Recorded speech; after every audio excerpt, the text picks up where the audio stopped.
आप सभी का वनिता किचन में स्वागत है। आज हम बनाएंगे बटाटा पोहा। इसके लिए मैंने ये जाड़ा पोहा लिया है, आप देख सकते हैं।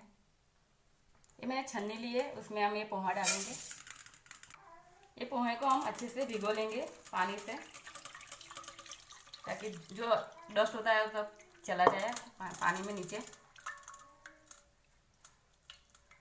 हमने पैन लिया है, उसमें हम तेल डालेंगे। उसमें हम आधी चम्मच सरसों के दाने डालेंगे, चम्मच जीरा डालेंगे, 1 चम्मच मूंगफली के दाने डालेंगे, थोड़े से काजू किशमिश भी डाल देंगे, लाल सूखी मिर्च 1 डालेंगे, तोड़ के डाला है हमने। इसको हम थोड़ा सा हिला देंगे। इसमें हम थोड़े से कड़ी लीफ भी डालेंगे। इसमें हम ग्रीन चिली कटी हुई डालेंगे, जितना तीखा आप खाते हैं उसके हिसाब से। हम कटी हुई प्याज भी डालेंगे। इसको अच्छे से मिक्स करेंगे।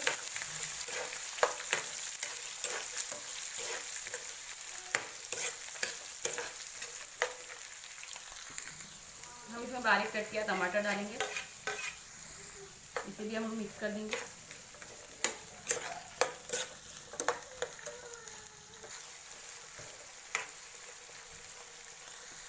इसे हमें 2-3 मिनट तक सौते करना है। हम इसमें बॉयल आलू डालेंगे, इसको भी हम मिक्स करेंगे।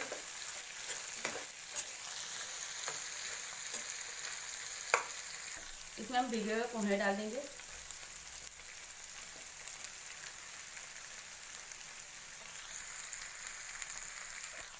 इसमें हम आधी टीस्पून हल्दी डालेंगे, स्वाद अनुसार नमक डालेंगे। इसको भी हम अच्छे से मिक्स करेंगे।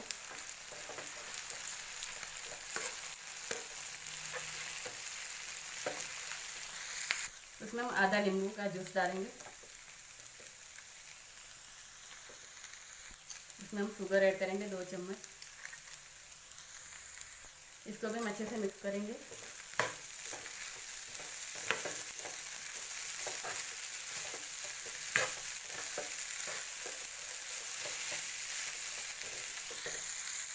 हम इसमें बारीक कट किया धनिया पत्ता ऐड करेंगे।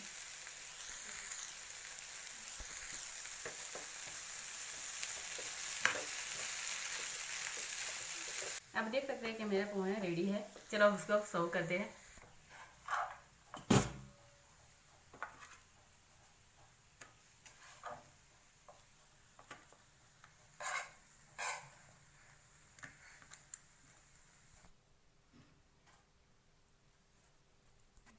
इसको हम गार्निश करेंगे अनार के दाने के साथ। आप चाहे तो डाल भी सकते हैं, आप चाहे तो स्किप भी कर सकते हैं। ये हम उसके ऊपर नमकीन सेव भी डालेंगे बटाटे पोहे पे। ये नमकीन सेव बहुत बढ़िया लगती है।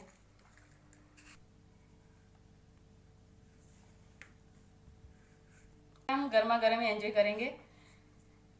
अगर आपको ये मेरी रेसिपी अच्छी लगे तो मेरे चैनल को प्लीज़ लाइक शेयर और सब्सक्राइब करना ना भूलें। वीडियो देखने के लिए थैंक यू।